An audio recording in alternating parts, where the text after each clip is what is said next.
Adolescents and Abuse. Wait, what? Adolescents can be abused? You mean like teenagers? Abuse can happen to anyone. Teens too. But what's an adolescent? An adolescent is defined as someone who is 12 to 17 years old. Adolescents aren't adults. Adolescents have much less dating experience than adults do.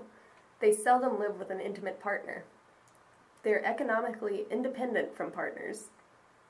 Gender imbalances are not very prominent. Coping skills are less developed. Adolescents aren't children either. Adolescents can fight back and run away from abuse. Running away puts them in harm's way. Society believes adolescents innately deserve punishment. Society thinks punishment may not hurt adolescents. Adolescents are potential victimizers, not just victims. There are many types of abuse. For instance, medical neglect. Medical neglect is the failure to provide appropriate health care when the caregiver is financially capable of doing so. An example of this is leaving dental needs unmet. Deprivation of necessities. This is a failure to provide needed age-appropriate care, though there are resources to do so, such as not providing food, or, for example, feminine products for menstruating teens. Physical abuse. These are physical acts that can cause physical harm to an adolescent, such as smacking or shoving an adolescent within the home. Emotional abuse.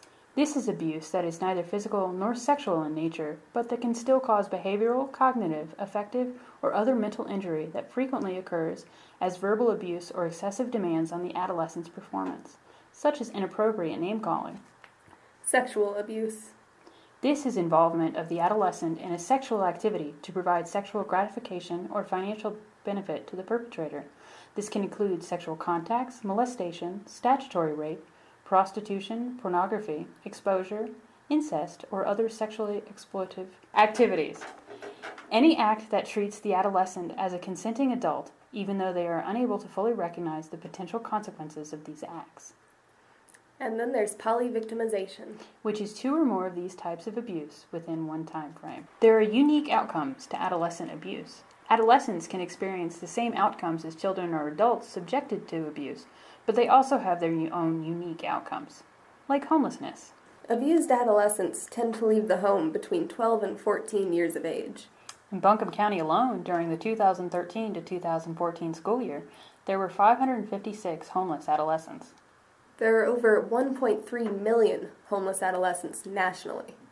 There's also a 75% dropout rate for homeless students. Pregnancy. Over 50% of abused girls have gotten pregnant, versus only a third of non-abused females. 1/3 to 1/2 of homeless youth have had an experience with pregnancy. There is a cycle of early pregnancies, those born to young parents having children at a young age as well. Juvenile delinquency. This is the most frequently discussed long-term consequence of adolescent maltreatment.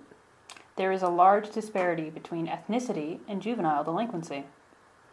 3.8 out of 100,000 adolescents were denoted as delinquent in 2008. This may not seem like much, but it is.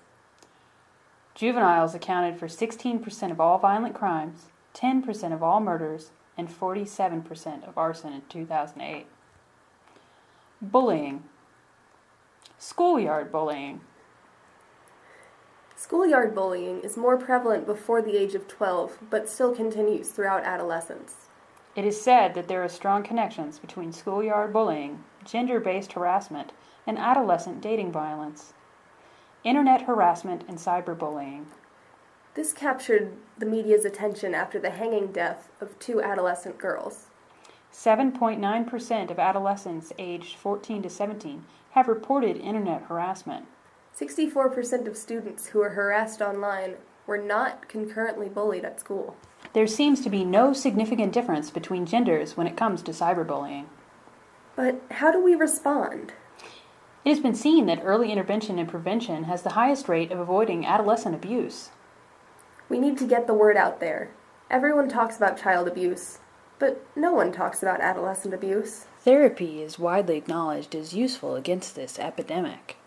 There are even teen pregnancy programs, such as Mother Love, that help teens get through their pregnancies, and they even help teens avoid a second pregnancy, which is very important.